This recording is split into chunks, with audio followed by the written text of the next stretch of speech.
एक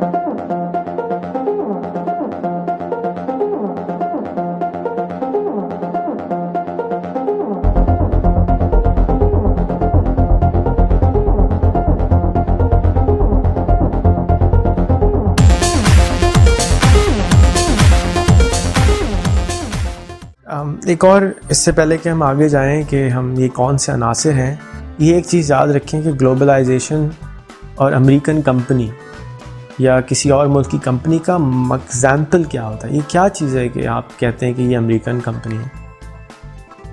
मिसाल कर लीजिए, एक कंपनी है, उसका नाम है HP, ह्यूलेट पैकर्ड।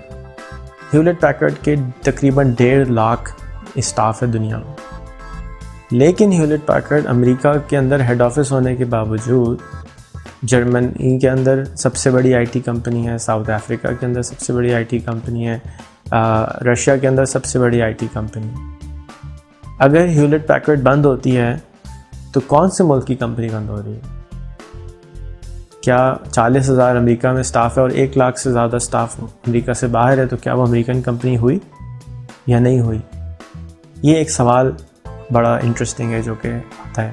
मैं जिस तरीके इदारे में काम करता हूँ उस इदारे का हेडक्वार्टर्स भी अमेरिका में है और ज़्यादातर स्टाफ अमेरिका से बाहर है, तो क्या हमारी कंपनी अमेरिकन हुई या नहीं हुई? हम अमेरिका में टैक्स देते हैं, हम दूसरे मुल्कों में भी टैक्स देते हैं, हम कौन से मुल्क की बाउंड्री के कौन सी मुल्क की कंपनी है? तो ये बड़ा इंटरेस्टिंग से सवाल है। इसी तरह से रोल्स रॉयस है। रोल्स रॉयस जो है वो जो कंपनी है वो जर्मनी के अंदर कुछ शहरों में सबसे बड़ी एम्प्लॉयर है। तो रोल्स रॉयस के चेयरमैन को जर्मनी के चांसलर ने कहा कि भाई आप हमारे साथ रशिया चलें, आप हमारी आप जर्मन कंपनी है, हमारे साथ चल के इन्वेस्टमेंट की बातें करें रशिया के अंदर। तो क्या वो इंग्लिश कंपनी है या जर्मन कंपनी है?